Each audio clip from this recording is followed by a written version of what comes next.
Welcome to the Dragon's Den. I am your venerable host Orochi, and today we will be talking about Pathfinder 2nd Edition. Specifically, how to make a first level character. The baseline to make a decent character within the system for people who are just jumping into the system and what sort of things they can expect, because the system itself expects you to know certain things in order to not be subpar at the base game mechanics. Because if all enemies have X amount of AC and you have the correct amount of plus to hit for your class, then you should have a 50% chance to hit. You should be able to hit things on an 11 plus, depending upon your class, as long as you have everything in place. And that holds true for everything throughout the system, that as long as you have your saves and your AC and your plus to hit and all that stuff at the correct numbers for your level, at the maximum they can be for your level in class, then you should roughly have about a 50% chance to succeed at most things, give or take a couple points depending upon what class you are. Some classes will have certain saves that are behind for their level, some of them that are on par for that level. Certain things are maybe slightly above because that's a class benefit you have. But in general, if you keep up with where the system expects you to be, you're going to have a 50% chance, roughly, of success for most things, or failure, depending upon if you're, making a save or trying to do something. And when you look at that and you go, oh, well, I want to make, I don't want a character that has all max stats and max this and max this. I want to make a subpar character. It's like, well, then you got to realize that you are making a choice to be subpar, meaning you're no longer going to have, at best, a 50% chance to succeed against stuff. You're going to start dipping it down into, like, the 45, 40, maybe even 35 or 30% chance to succeed at something. And that can quickly spiral down into failure territory real fast, because a lot of the things in this are like, your first attempt at this thing is at your maximum value, and then your second attempt at it is at a lower value. And if you're starting off at like 40 or 30%, and then that next value is going to be 40% lower, you're going to start having trouble. So let's get into those details so you can know what to expect, just to make a character that is going to be on par for what the system expects. If you're playing in a home game, or you're specifically choosing to do like Pathfinder Society stuff, all of that stuff can can be toned down easily for characters who are subpar. It is by no means necessary to do this, but if you're going to play adventure paths, which seem to be the most popular way to play Pathfinder 2, then you are going to need to meet most of these hurdles unless your GM is willing to go through and do the extra work to make things easier for you.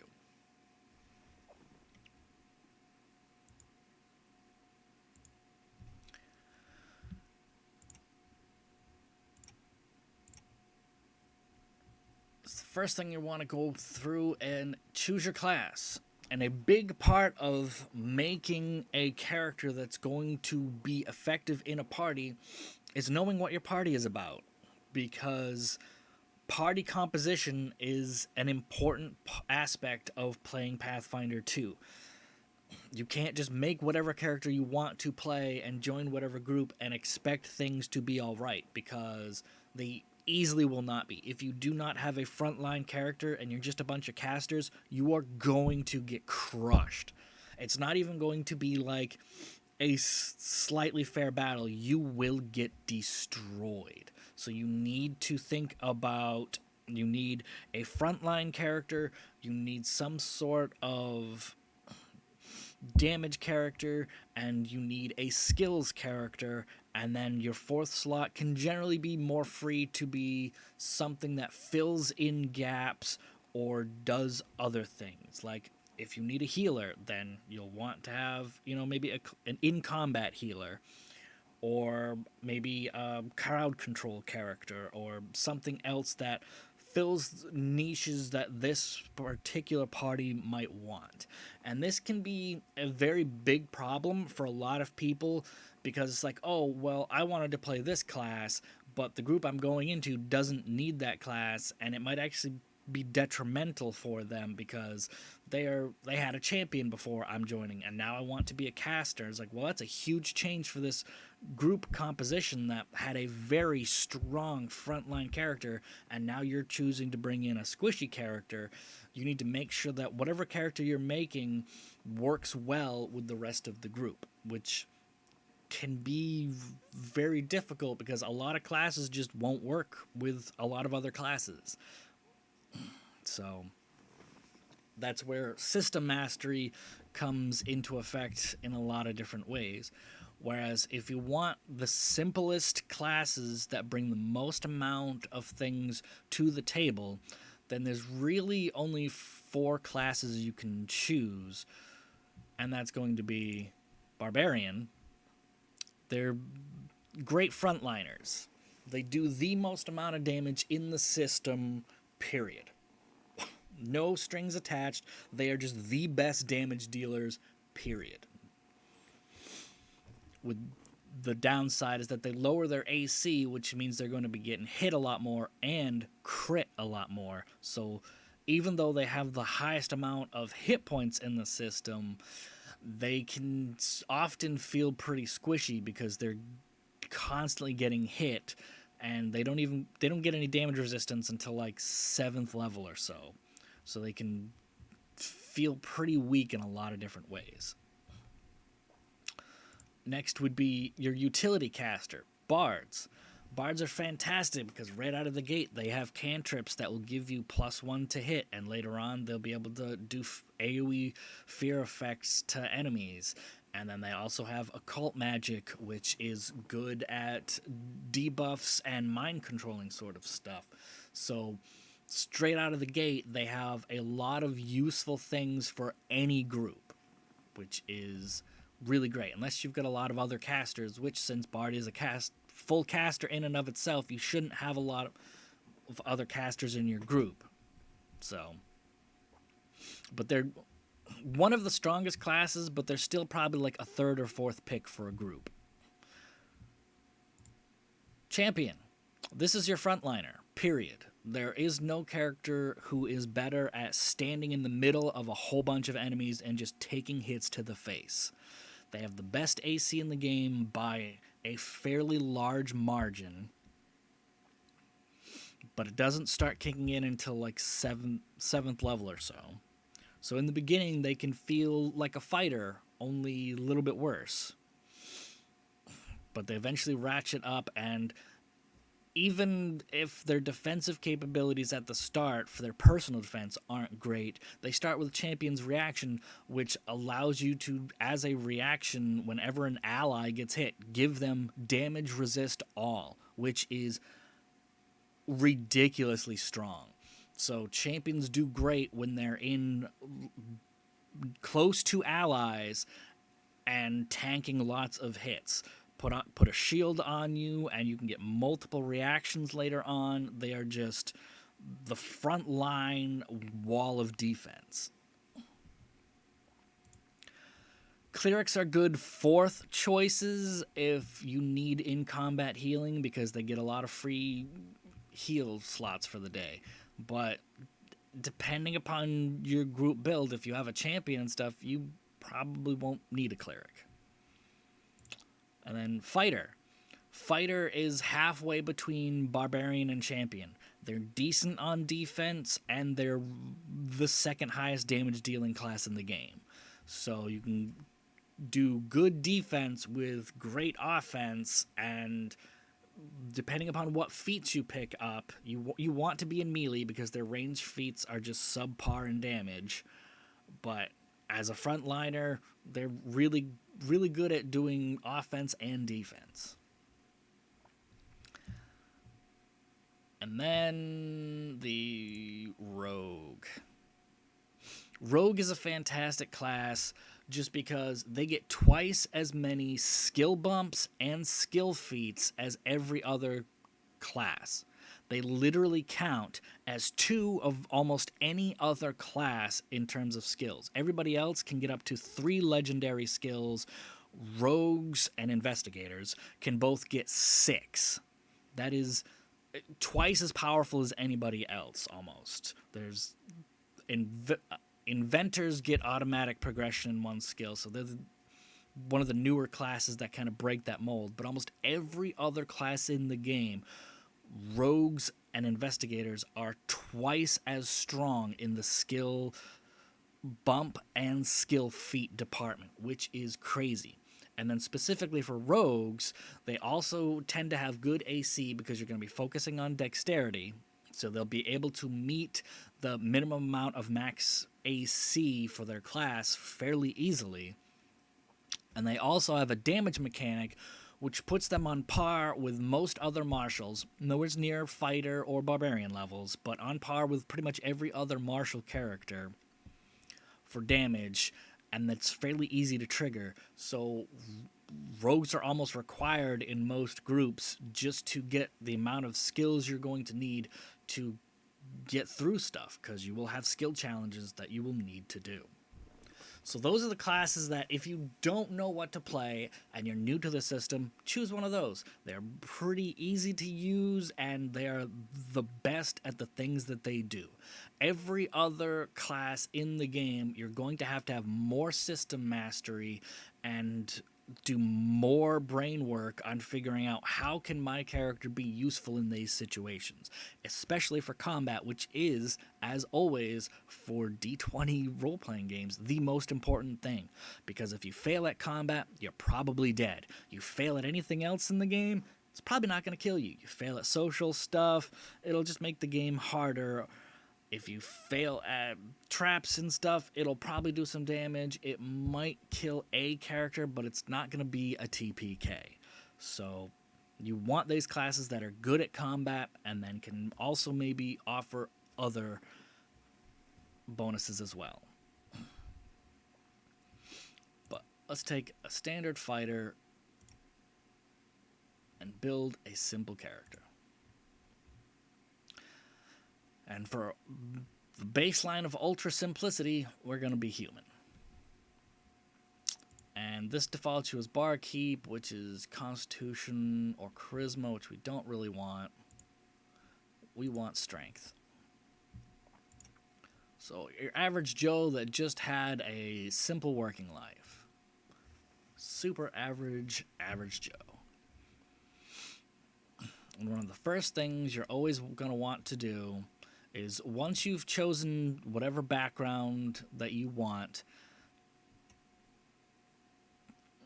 you're either going to want the primary bumps that it gives you to be strength or maybe constitution, depending upon what secondary and tertiary things your character wants to be able to do, because you can always choose strength as either its primary or secondary ability, which is going to be the most important thing. You're going to want strength and some constitution so that you can just be the best frontline person possible.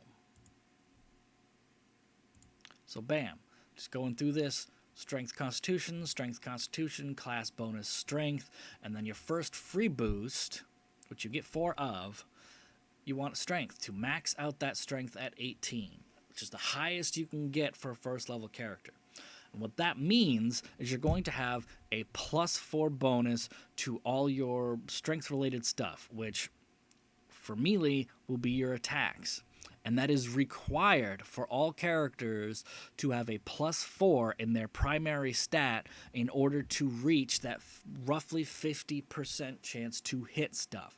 If you're trying to make a character that spreads themselves out thinner and has like a +3 bonus, then you have to know that you are always going to be roughly 1 point behind, except for odd levels where you will be equal. And also, if you get to high enough levels, you'll be even farther behind.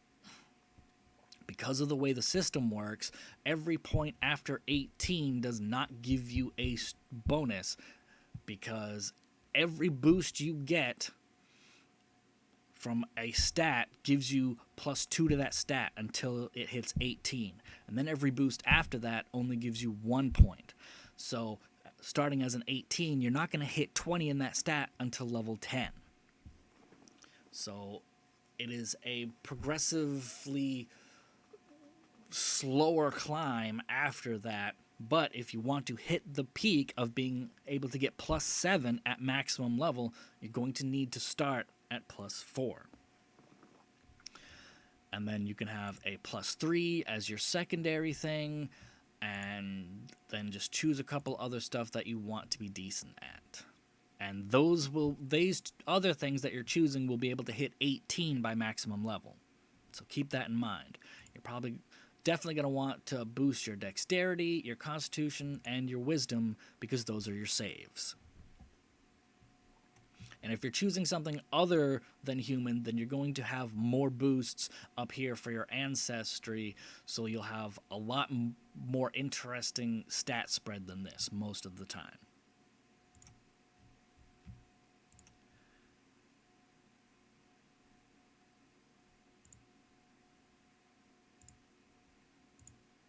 And skills. Another thing that as a group, you need to decide what skills different characters cover, because you're going to want all of these skills to be at least trained at first level, and that will probably get you through like 7th level or so. But then from 7th level on, you're going to want somebody who has, upwards of master and legendary in most of the most important skills, which acrobatics you're going to want trained. Everybody should have trained, because that's just climbing, getting over obstacles. Just the most generic adventuring stuff is going to require athletics. That's just the way life is. If you're out in the wilderness, out in dungeons, out away from society, exploring things, you're going to be using athletics. And maybe a lot of the time, the person who has it maxed out is going to be able to solve most of the problems for you. If you have a wall that needs to be broken, if you have boulders in the way, then they can move them, that sort of stuff. But if you've got to climb up a mountain, a sheer ledge, or jump over something as you're running, or any other number of things where everybody in the party needs to succeed at this, or bad things are going to happen, you're going to want athletics. And a lot of things for athletics don't really scale up, so when you're just adding your class proficiency bonus, which is your level, to your skill, like, a standard climbing up a rock wall will be like a DC 20, which is pretty difficult for a character with low strength at low levels. But by the time you hit level 10, just having trained in it is going to give you like a +12 or a +13 or so minimum to it. So then that thing that was super difficult to you before is now going to get easier and easier as you level up. So you don't need to constantly have the best athletics just to be able to do a lot of the more simple athletic activities, which everybody should be able to do. Diplomacy can often be great to have, because that's just the talking to people skill. So if you're a good guy and you want to be good with people, take that. However, intimidation does pretty much all the same things diplomacy does, except for people hate you for it, but it's also useful in combat, because then you can intimidate enemies, and that gives you a fantastic bonus. So if you want to be more of an asshole to everybody and also be more useful in combat, intimidation is kind of the better diplomacy. Except for, it'll only work once or twice before people are like, yeah, I'm going to call the guards on you and get you arrested because you're an asshole. And then medicine. At least one person in every combat group should have medicine. And they should be looking to get it as high as possible, because once you have 2 specific skill feats for medicine, it means that every time your casters are refocusing or your tank is fixing their shield and everybody's taking a 10-minute break after combat, you can do a medicine check to heal everybody in the group. And that is the way that you will quickly recover HP between combats after like level 4 or so. But you have to make sure that you focus on this and bump it up as fast as possible and get the 2 skill feats for it. But then after that, it's just the greatest thing for all groups is somebody needs to be your medicine. And if you have a cleric or some other character in your group who can cast healing spells, do not make them your medicine person. Because if they go down, you're going to want somebody else who has good medicine to be able to bring back your primary healer. Or at least have somebody as your secondary medicine person in case of the worst case scenario. Stealth is a great skill to have if you have dexterity, because you can use it easily in place of your initiative, and unless you are a rogue or ranger, or maybe a gunslinger, those classes get their perception to legendary automatically, whereas no other class does. Most of them max out at expert, and a couple of them get to master, which if you're using stealth for initiative, that means you can get legendary in your initiative rolls, whereas otherwise you couldn't. So it's definitely a good thing to have. Thievery can definitely be good because it'll get you through like locked doors and unlock manacles and stuff, but I don't think it's necessary. But definitely get medicine, a little bit of athletics, and either diplomacy or intimidation. Maybe have somebody be your diplomat and some other person be your intimidator, because intimidating enemies is just super, super good. If you want somebody who can identify stuff, then it's going to be a little bit harder for you, because there's 5 different skills that identify items. Crafting identifies alchemy.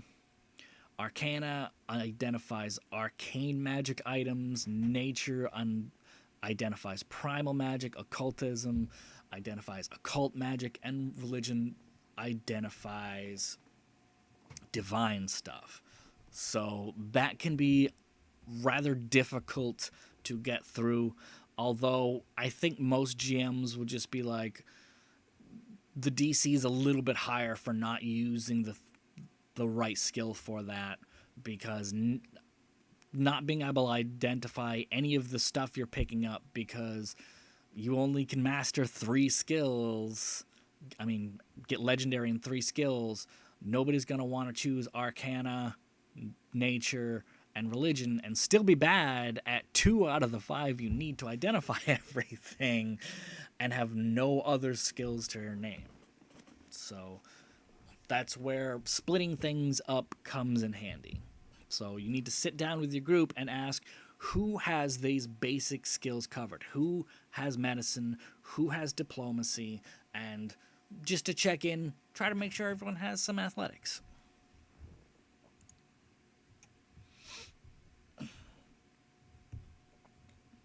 Other than that, all you're going to want to do is make sure that you have the right gear, make sure that you are buying gear or finding gear that matches your level. Like, you should have a +1 weapon by the time you hit level 3, you should have a striking rune by the time you hit level 5, and you should have a defense rune by the time you hit level 7, I believe. All of these things are progression that is coded into the game, where you should have these things by this time, or else things are going to get difficult, because enemies at those levels scale up as if you had those things. So not having them hurts you. But other than that, you can build whatever characters you want. Just make sure that you have your max stat that for your class, which is easy to do. You just look at this, your class boost. Whatever your class boost is, have it at 18 when you're done. That's it. It's easy. And it's not, oh, it's overpowered. Like, that is baseline. If you choose to have it any other way, you will be falling behind the base amount of assumed accuracy for your attacks, and you will hit far less and start dipping into being a detriment to your team area. Unless you have a lot of system mastery and know how to build like niche things that don't need that, like building a cleric who doesn't have maximum wisdom because you're not going to be doing counteract checks or whatever, then you could maybe get away with less wisdom. It's still going to hurt you in a lot of different areas, but you might be able to get away with it. Whereas if you're making a martial character, you cannot. If you're making a caster that wants to do negative effects to the enemies, you cannot afford to not have maxed stat in your offensive stat, because that'll just make it easier for the enemies and harder for your team. And if you're trying to tank, you can pick up a shield, and most characters that are good at using shields get shield block for free, which means you have to spend an action on your turn to raise your shield, which, if you're using a regular standard shield, not a buckler, will give you a +2 to AC until the start of your next turn, and allow you to use the shield block reaction, which will lower the amount of damage you take. So knowing these basic things will allow you to build a standard, effective character, and then you can go in whatever direction you want from there.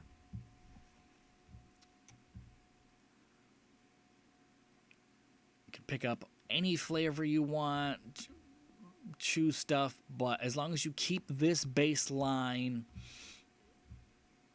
in your mind, as you need to hit these few things to make a good group, and you need to fill the pillars of having as many skills as possible, as high as possible, to get through different skill challenges. And you need a frontline character to suck up damage, and you need probably a second martial for damage dealing, and then either have some sort of healer if your party doesn't have like a champion or a fighter as your front line, or have some crowd control to reduce the amount of damage you're taking, or healing to reduce the amount of damage you're taking, or a buffing, debuffing class. Your fourth option is usually far more open than your third two for your party. And as you advance in your knowledge of the system, you'll be able to make different parties that don't consist of like the core best classes, because you'll have ways of like having, like a monk as your frontliner, knowing that they have better AC than a fighter, but they don't do anywhere near that amount of damage, and they don't really have the control or anything the fighter does most of the time, unless you heavily build into it, and they're more of a skirmish player, so the rest of your group has to acknowledge that you might need to move more often to allow the monk to skirmish enemies and keep their heat on them while the rest of your group is constantly moving back, which will cost action economy, and there's a lot of builds who won't be able to do that. So you need to have advanced knowledge to use these different classes, but it is possible to have different classes fill those roles. It's just a lot harder and requires more effort from your teammates, which can be a little bit difficult. But there's definitely a world of difference between a cookie-cutter group build and just some random characters getting together to go on an adventure. And both of them can work, but the second one requires a lot more work from your GM to cater to the different strengths and weaknesses of your group. Usually, if you're doing home games, you're going to be doing that anyway. Your GM should automatically have those skills if you're running homebrew content, so that shouldn't be a problem. But if you're running APs, you're going to want to make sure you're building towards these minimum baselines, or else a lot of things will be extremely difficult, because APs are built to have character death not be uncommon. Like from level 1 to 20, they're assuming, like 1 or 2 characters might die in this just because of the sheer difficulty of certain fights. And a lot of people, myself included, don't like that. If you're building up a character and you have this cool backstory and you're doing all this role-playing stuff, having your character die just because a fight is more difficult than you expected, and, the enemy is like +3 or +4 to you, so instead of hitting a 50% chance, you're suddenly down into the 30% chance to hit at best, then that can feel really demoralizing. Like, you didn't stand much of a chance in this, so your character died in an unfair way. So you're going to want to make sure that you're hitting those baselines, or else against those hard bosses, that 30% can be reduced to 20 or 10% with a poorly built character. Just things to keep in mind. Otherwise, just keep those couple good things in mind, and then you can build whatever fun characters you want. Try to get a hold of what your group is making to try and make sure that all these different things get covered, and find ways to fill those core roles that need to be done while also making the character that you want to make. That is all for now. Good evening.